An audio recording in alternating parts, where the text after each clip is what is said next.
It's no secret, really, that the Conservatives are pretty much on a predestination course to lose the next general election. They will lose in some way, shape, or form, and if they somehow manage to win, well, well, we'll talk about that maybe if it happens.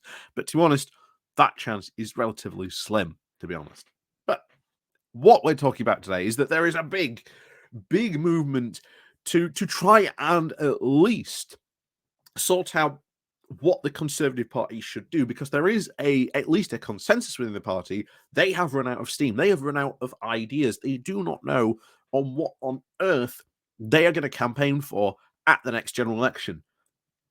The Conservative record for the past 10 years does not very speak to a good record of good governance by the Conservative Party. That is for sure. And of course, we've got Lee Anderson saying, "Oh no, we've got to go into the culture war stuff." Well, we've seen a couple of times that doesn't really work politically, or at least turn into big electoral wins. And if you want another example, just look at what Trump did in the US midterms. All his candidates who were massively leaning into this culture war stuff didn't win. They did not do well at all. So there is not, to be honest, a lot of good stuff going on. But we are going to talk about today about a new group or idea of what is being called Onwards. The group born from the very idea that we're going to lose the next election. So, you know what? It's time to do what the Conservative Party has done best before in the past, and that we've got to realign ourselves. We've got to change ourselves. We've got to get with the times, Daddy-O.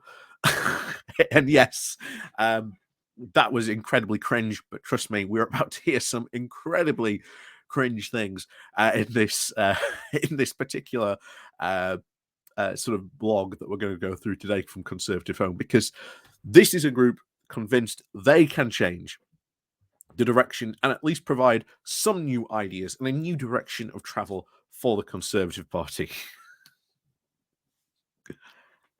And again, this is just a completely new faction, but it runs completely against everything we've seen from the current Conservative Party. It runs diametrically opposed to what everything the current Conservative Party believes and at least wants to do, or at least has claimed to want to do and then proceeded to not do, aka leveling up.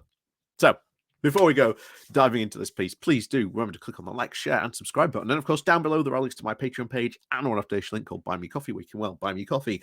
And of course, as always, thank you very much to all those people who do help and support the channels. So, let's go on to this then, shall we? Coming from Conservative Home with the title of Sebastian Payne and Martin Rose. The Conservatives should lean into the post-2016 realignment, not shy away from it. So, what do they mean by that to begin with? Well, the whole idea, of course, is that the Conservatives should abandon their former heartlands and instead focus on this new coalition that was built in 2019. And as we've said before, this 2019 intake, this coalition that they built, was one that was built on air, on sand, and it has been sinking for years. Because one of the big parts of this big realignment that they hoped was that the next time we came up to a general election, that they would be able to sweep away all these Labour councils. That didn't happen. Not only that, you look now at these people that were voted in 2019, the vast majority of them are going to lose their seat. You look at the polling numbers, they do not speak of good times ahead for many of these Conservatives that won for the very first time in some of these red wall seats. And as I've said before, we are still calling them red wall seats. It tells you everything you really want to know. But Sebastian Payne and, of course, Martin Rose are both the director and creators of Onward, this new revival group, this new direction the Conservative Party should go into. So let's find out what Onward is and what ideas they intend to back. But essentially, you've heard this all before.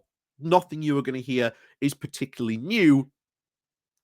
It's just the Conservatives never did it in the first place when they won in 2019 on Boris Johnson's platform, which is the big 2016 realignment. So why on earth should anyone trust the Conservatives that they're going to keep to their word and fulfill those election promises again? A big question, I think. Sebastian and Martin probably should focus on answering more than anything else before they start to put out some new ideas or essentially the same stuff. And bit of a big question, but also, what about the current Conservative Party? It doesn't seem to want to go to your direction. But anyway, we'll get onto this because I'm spoiling a lot of stuff that's going to come out ahead. But anyway, so renewal is one of the Conservative Party's most natural instincts. Very often, our opponents find the agility of the political and leadership reinvigoration mind-boggling, almost political gravity-defying. But it has proven time and time again over to be the party's most enduring value. Conservatism, by its very nature, is a creed that adapts to the times it serves. What? That's what? Conservatism, by its very nature, is a creed that adapts to the times that it serves. Citation, please. Anyway, we'll continue. We have reached an inflection moment where times and country are rapidly changing. Now the party must do the same. With a decade having passed since the party returned to power, the Conservatives must not stand still if the party is to meet the impending challenges of a fifth historic general election victory. So they are proposing that if they can achieve this pivot, if they can achieve this, then they can actually win a fifth general election victory. History says otherwise. And certainly the polls also say vastly otherwise. So again, how would you mount these massive polling challenges? But there you go. So in the wake of the Ukrainian war, the pandemic, and the atmospheres are far from fortuitous. Yet the recent success of Rishi Sunak, again, I would say the recent successes in high quotation marks, while these have been somewhat framed as high-valued wins of getting the Windsor framework done or joining the Pacific Partnership, they are highly anything good in reality. The Windsor Partnership was essentially a deal that had been already offered for years by not only the EU and to the Theresa May government, which had been rejected outright. So why could we have not had this deal and completely saved any of this acrimony that we've been having for the past couple of years about Northern Ireland? If that is the perfect deal that you'll now claim it is, that Rishi Sunak has done it, why did we not get that deal in the first place? And then the Pacific Partnership is not good. We've done a lot of videos about that in the past couple of weeks. I do not think I need to go into any more reasons why the Pacific Partnership is just a flat-out bad thing to join. So, yet the recent successes of Rishi Sunak speak not only to the tested formula of competent administration. Well, he's barely been in. He's barely been in at this point, but we'll see. And of course, his budget did not shift the needle in those polls either, so not very good. But also the virtues to adapting policies to the challenges of the present era. For historians of the distant future, 2016 will no doubt prove to be the most decisive moment in modern political history, not merely for delivering Brexit, but for the electoral realignment that's taken place in its wake. As the referendum shook up the traditional voting allegiances, the Conservatives' voting coalition has expanded to include many parts of the country where they were traditionally well beyond our reach. Britain's political life will eventually be classified as BB and AB before Brexit and after Brexit. Well, first of all, you've got to understand why they won a lot of those seats in the north in the first place. A lot of it was blatantly based on the fact that Boris Johnson was coming out after having led the Brexit campaign, saying, "Look, if you vote for me in the 2016 in the 2019 election campaign, we will get Brexit done. We will get it delivered. We can put all this nonsense behind us." And unfortunately, people believed that nonsense, that it was a good idea to vote for Boris Johnson. They believed all the hype that he brought in and around it. Of course, none of that stuff was ever delivered. And if you think that the polls speak to you succeeding in that way, certainly doesn't think so when you've got the vast majority of polls saying the exact opposite of what you are proclaiming here. So it was this after Brexit milieu that Onward was founded, to try and meet the desires of the fresh thinking and ideas on the centre right. Well, here's the thing.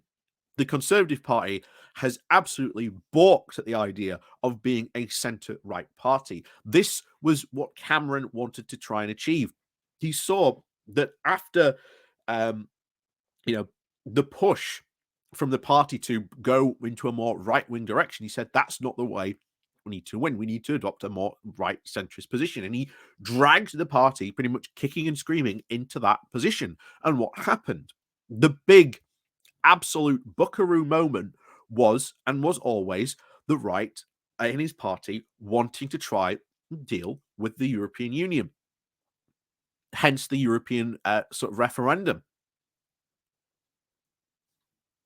And the thing is, this massive sort of right party absolutely balks at the idea of being a centre-right party.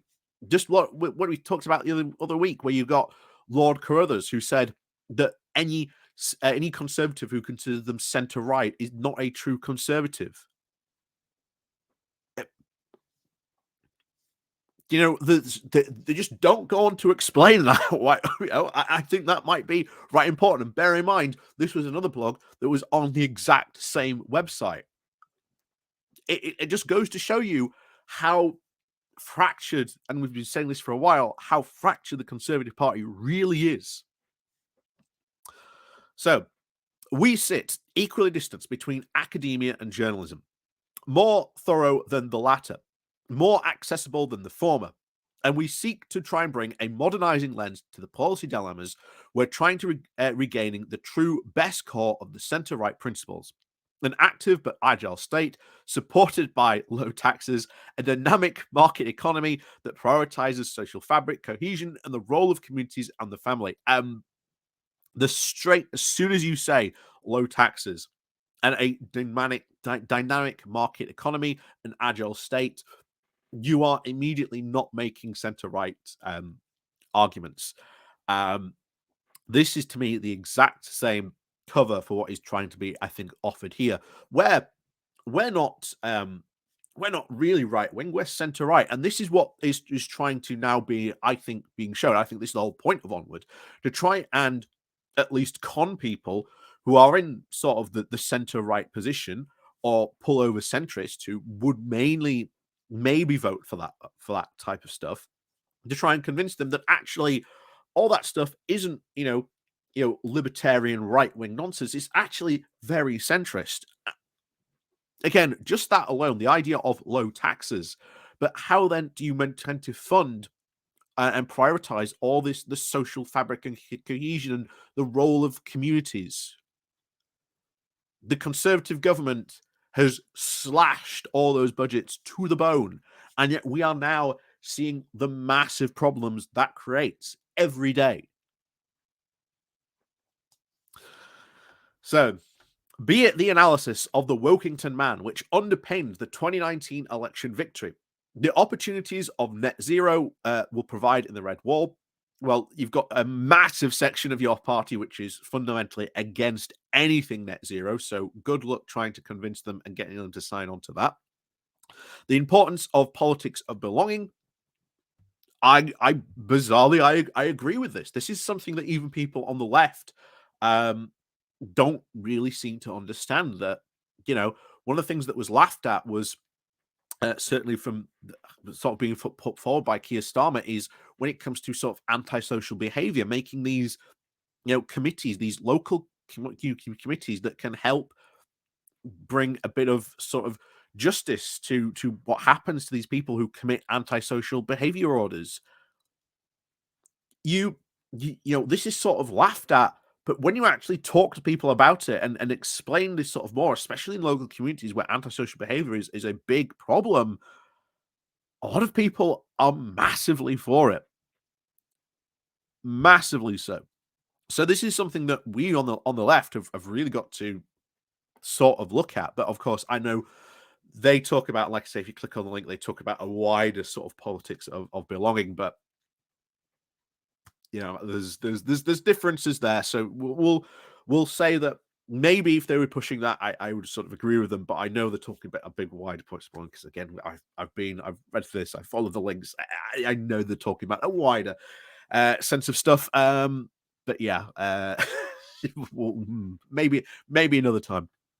So, or what leveling up actually looks like in practice. Well, you didn't do a very good job the first time around under Boris Johnson. Why should anyone believe you in the second time? And bear in mind, a lot of people who voted for the first time for the Conservatives in 2019 feel betrayed the fact that leveling up has not been delivered. This good luck trying to win them back. So it continues. Our research has worked to try and shape what the most important debates in Westminster and Whitehall. But as the next election campaign comes into view, some of our most ambitious work is beginning.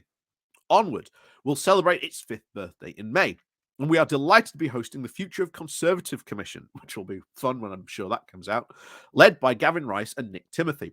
The project will produce 3 major research papers over the next year, making the case for the next stage of modernisation over the next decade or so to come, trying to define the intellectual, economic, and social agreement of a new form of conservatism. Well, like I say, good luck trying to get the rest of your party to back that. We believe passionately that Conservative Party needs to lean, shall we say, into the post-2016 realignment, not shy away from it. The future of the Conservatives' project work will be tried to guided by a steering group of the brightest minds on the centre-right, chaired by the Levelling Up Secretary, Michael Gove. Wow. The brightest minds of the centre-right people. But you've got Michael Gove. We are thrilled to be working with the Tees Valley Mayor, Ben Houchin. Bear in mind, you look at Ben Houchin's sort of voting potential next time on his mayoralship. Likelihood he is not going to win because he's staked his entire mayoral campaign on trying to get the Freeport up and running. That has proved to be potentially a complete environmentally disaster. The economic benefits are going to be zero at best. And also, there are going to be all the potential problems and queries potentially coming up in the next couple of months because his entire project may have completely run out of money. So, good luck. So, ministers of Neil O'Brien, Laura Toff, Claire Cucino, and of plus MPs Danny Kruger, David Johnson, John Learmont, and Martin Cates. The steering group also includes some of the most exciting thinkers from wider conservative movement, including writers Juliet Samuel, Tomia Allwald, the pollster James Carl Gasunium, I thought I say that's right, the academic Michael Lind, and Baroness McGregor Smith, the editor of this very publication. The future of the Conservative will try and set out what many in the party are seeking from the party today, vision. Again, the Conservative Party absolutely does not have a vision. And again, how are you going to be so sure that the rest of your party is going to follow you in this vision? Because Cameron did his best to drag the Conservative Party to this centrist position. And yet, everything that the current Conservative Party is doing is not centre-right at all. Like, Sunak is not having these big wins that you claim he is. Sure, the Windsor Framework and the Pacific Partnership are good PR, but reality, not at all. Not at all. So, This project will try and define the values and ideas that we must take to try and thrive into the 2020s and beyond. In short, what everyone believes is that the bet made under Boris Johnson's leadership was correct, that the post-Brexit realignment is real, that it can't be undone. Again, this is what you're trying to bet on, that it was this thing that now can't be undone, that this electoral realignment is permanent. But all the polls are showing the exact opposite. That for the party to prosper, it truly needs to be a national force. For the Conservative Party to try and succeed in this new electoral environment is to seize the opportunity to speak to all parts of the country. Too often, the electorate is pitted into unhelpful divides, the North versus the South, the red wall versus the blue wall. Well, this was the balancing act we talked about constantly, about Johnson trying to prioritize both the red and the blue wall to be able to actually win this. He got both sides on point for this big Brexit bonus. But if you looked at what a lot of people in the blue wall were saying about the leveling up, they weren't really convinced. And some of them were quite upset that the North was going to get such a big opportunity of investment. You know, what about the South? The idea that these divisions have gone or gone away, I'm sorry, is false. So too often these different voters are painted as if they belong to two different countries and electorates. But it is only a broad church centre-right party that has the ability to speak to everyone. A broad church centre-right party. So you're banking on the fact that the vast majority of people are centre-right in the country. Polls say otherwise. When we've talked about this many, many times before, you've got 25% who identify as rightist, 25% on the left, and a massive section of centrists who always appeal to about 30%, and some it's 35%. And I sort of agree, to win any general election, as I've spoke about before, we have to be able to get a certain amount of centrists on board to be able to win. Now, this idea that a right centrist broad church is the only way to speak to everyone is absolutely false. So, especially when you look at the fact that when people are polled on policies, they are very, very progressive. Nothing of what you suggested in your original,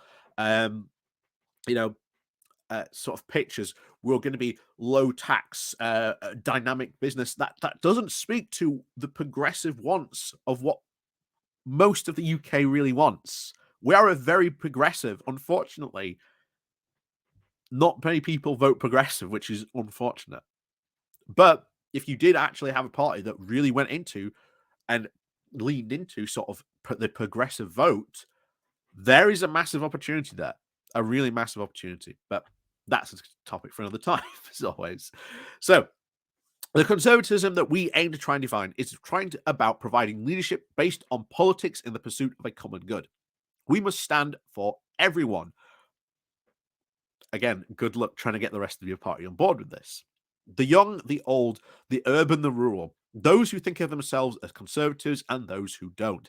In short, this means pioneering a new spirit of national community, where the economic and social are closely interwoven together in the spirit of our party's finest traditions. Well, again, if you don't put the economic benefits to back up into some of the social, to provide some of that social benefits, it's not going to work. And like I say, good job trying to convince the rest of your party that's the way to go. But it is also about stronger and fairer growth, as we saw with the Prime Minister's success with the Windsor Framework. Again, this was offered before. And if the Windsor Framework is so good, why isn't the rest of the country in the single market and customs union? So last month's budget didn't shift the needle.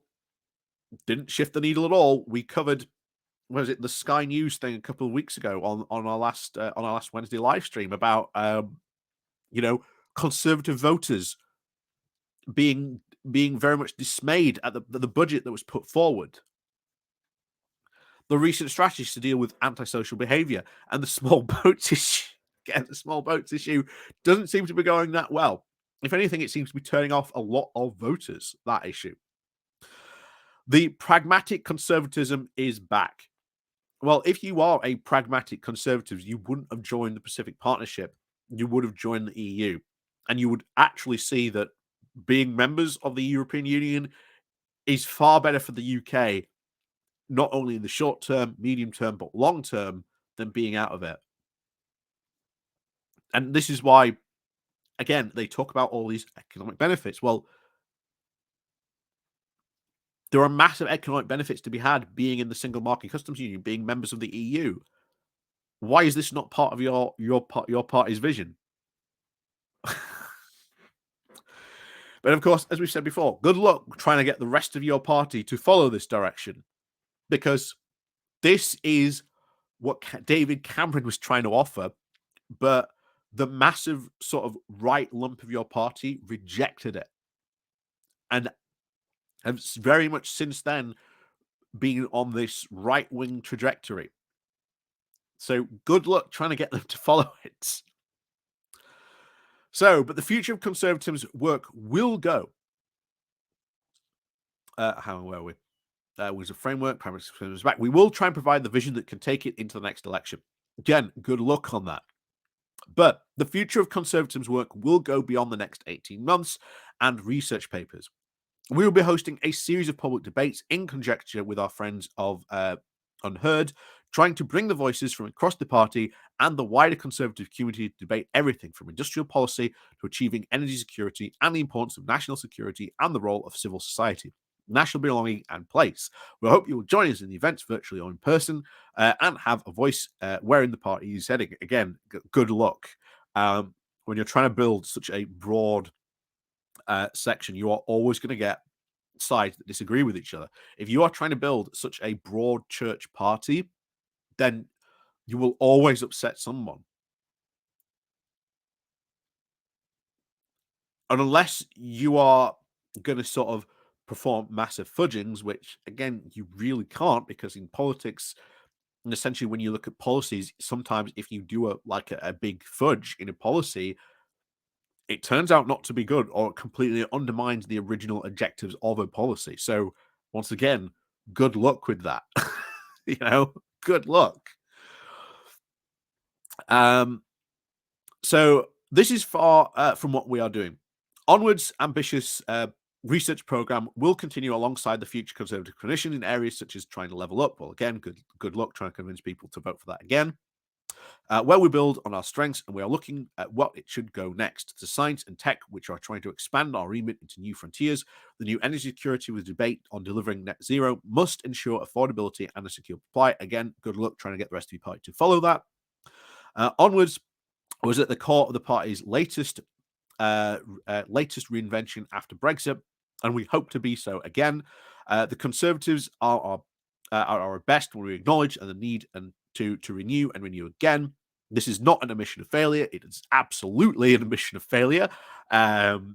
Because why would Conservatives need such a dynamic change and sort of a realignment and need to find a vision if it apparently already has one? So it is an absolute admission of failure. That is absolutely true. This is but a show of strength. To try and accept the ideas and principles of 2010 are markedly trying to different from those of 2023 and 2024. So we're not doing what David Cameron did. He tries to claim, but no, you're doing exactly what David Cameron tried to do. But there you go. This is a new chapter that is trying to be written in the party's history, and Onward will try and provide the new arguments and know-how to try and renew the country's faith in our ideas. So what is this essentially?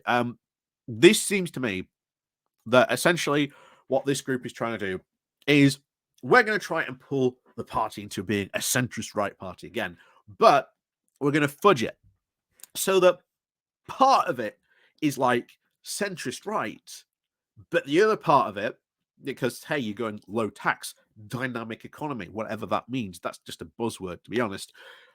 is at least favourable to the right wing of the party. So now we can re-establish this nice balancing act between sort of the centre right and the right wing of the party. Will it work? It absolutely, absolutely will not. Look at the polls. Look at what people's voting intentions are.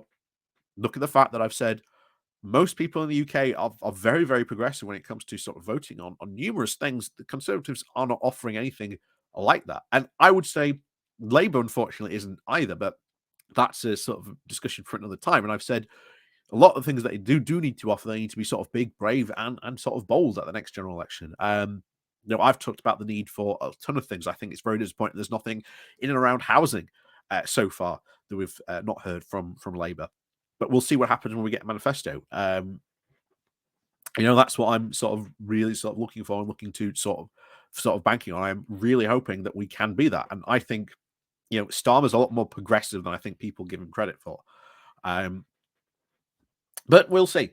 Like I say, we'll see. But yeah, onward, onward to a massive electoral loss, certainly for the Conservatives, and then into a massive civil war. Because if this guy thinks that they're going to get the rest of the party on board, where certainly under Cameron we saw a massive